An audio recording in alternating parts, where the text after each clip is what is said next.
So let me transition quickly to healthcare, and I do want to give you time to ask me questions. I hope Steve answered them all, so I don't have to answer any. But with healthcare, there are some extraordinary things going on here as well. My daughter, my oldest daughter, who also served in the legislature with me, and this is where you learn where the rubber meets the road. The older people in the audience understand what it's like to have your child totally dependent on your say when they can speak. So my daughter was the representative from Portland, and I was the Speaker of the House. And she would try to get recognized, and I'd go to you, and finally I'd say, Chair recognizes the representative from Portland, Representative Mitchell, and she'd go. She was trying to get up and speak. But what she also did, well, Mom, why do you do it that way? And you've done that before to your mom, haven't you? Sure you have.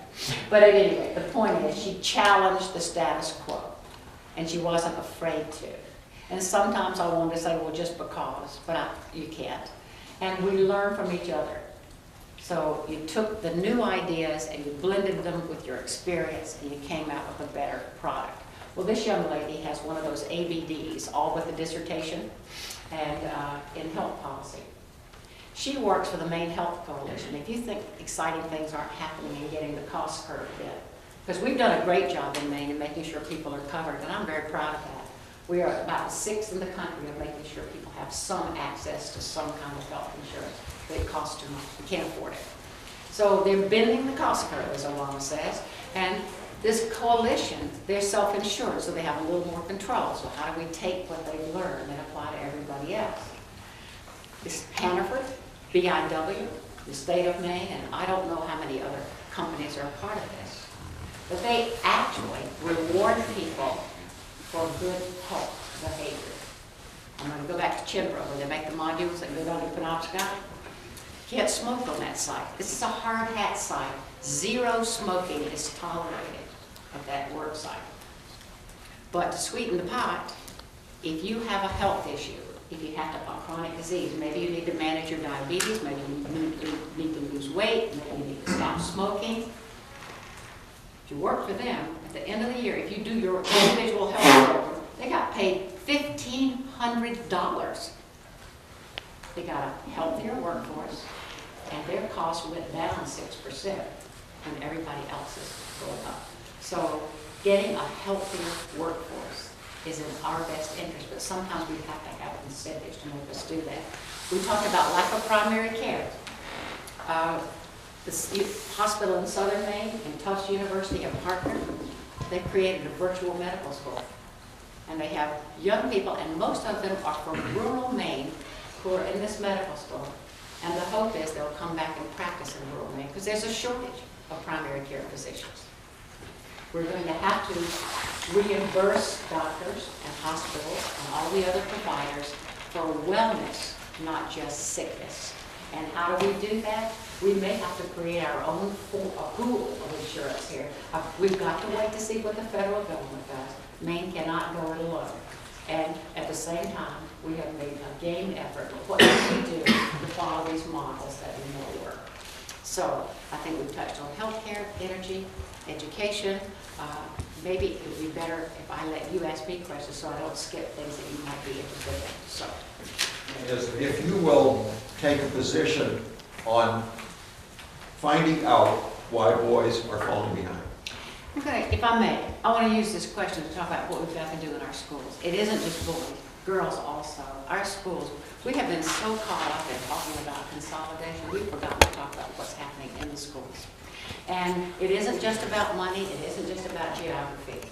You just got a list of the 10 schools who are not performing. And the governor mentioned to us, but I haven't seen all the numbers, there are probably 60 more, we're just a tiny bit below that. And the federal government's going to let them apply for some money. But I want to talk, I'm going to go to Steve's hometown because I just love it. I have 2 grandchildren. I have, by the way, 2 boys and 2 girls, so I'll be right with you. But in Portland, my 2 grandchildren, 1 boy and 1 girl, have just entered King Middle School. King Middle School was a failing school in Portland about 5-10 years ago, I believe. King Middle School had great ethnic diversity. It had very little parental involvement, and the kids were not doing well at all. When my kids, the parents went to the first teacher conference this year, there were 150 people in the room, standing room only. The parents had gotten involved, and these kids are excelling. And let me talk about why I think that is. There is a principal who is a leader and a superintendent who has allowed that principal to give the teachers time to teach in a way that relates to kids. And I think about my grandson, I think about my own boys. If I had them sitting as long as you're sitting, they would be climbing out the windows because they move, they don't sit. And so in this school, they have what they call expeditionary learning. My granddaughter, Sophie, who's 11, said, Mimi, I'm going to a business brunch. I said, what? And what she meant was there were 4 of them, and they had to go out and interview several businesses and write a business plan. And then come back and present it to the class. But it wasn't sitting rigidly in these chairs. I don't know how you're all doing it, Tom. I'm sorry, it's very hard. They're all on Ritalin. Look, but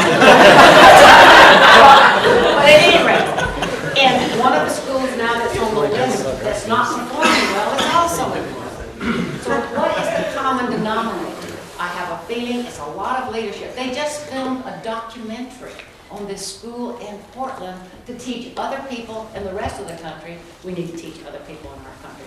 I got into politics because my little girl, very proud of her, you know how your own kid is the most brilliant person in the world. I took her over, she had learned to read. It wasn't me, it was Big Bird on Sesame Street.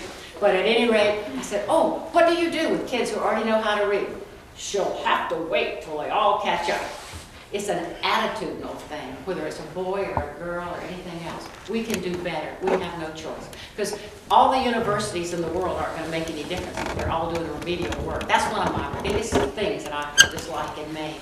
So in Farmington, too, as high class as you all are, you do a lot of remedial work because we're sending you kids that aren't quite ready. So I appreciate learning differences, but we should think about their learning differences with boys, among themselves, and girls. But the important thing is you find out what it is that makes kids learn, because we can't, first of all, you can't move this state forward without education beyond high school. That's over.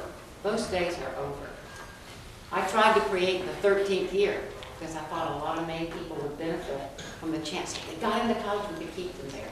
Well, I didn't get that done, but we did double the amount of scholarship aid. We shouldn't let money be a barrier for your higher education.